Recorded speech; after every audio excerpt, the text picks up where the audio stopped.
I am just taking my dog for a walk at the moment. I've got my M3 with the Voigtlander 50mm on it, and I'm just trying to get some reps in, get used to the 50mm focal length. It's been a while since I've shot it sort of as an everyday lens. I still carry the M4 predominantly with the 35mm, but just trying to get more familiar with the 50. And I gave my friend a camera a little while ago, and it came with it had a zoom lens on it, so he could get familiar with and work out what he wanted. I don't wonder if you could hear that, was my dog. But so he could work out sort of what focal length he likes shooting before just buying a lens. And one piece of advice I gave him, because he sent me the photos through the first couple of rolls that he took, and there was some really nice photos in there, some of them, and then some of them sort of missing the mark.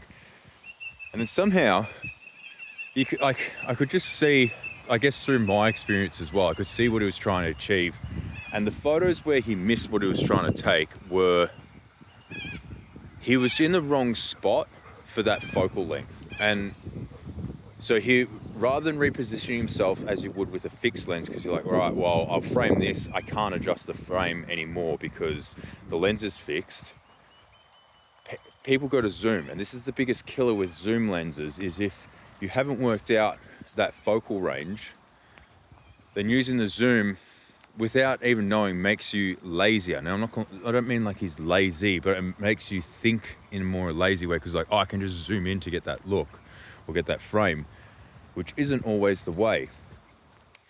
And especially for when you're learning, sometimes it has its conveniences being able to zoom in and just where you need to. But for when you're learning, the best thing you can do, in my opinion, is, even if it's a zoom lens, just treat it like a fixed lens and reposition yourself for the frame. And you'll quickly become a lot more comfortable and confident in what you're shooting, because you're setting yourself a limitation that you have to work around. But if you have more options, then that's just more things to go through your head when you're trying to get the photo that you want. So my point is, just learn to reposition yourself.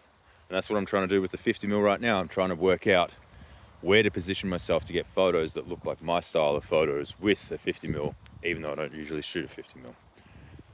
And for my friend Ollie, who's just started shooting, even though he's got a zoom lens, I told him to treat it as if it's a fixed lens. So maybe just set it to 50mm or set it to 35mm and then reposition yourself. And maybe that piece of advice will help you too.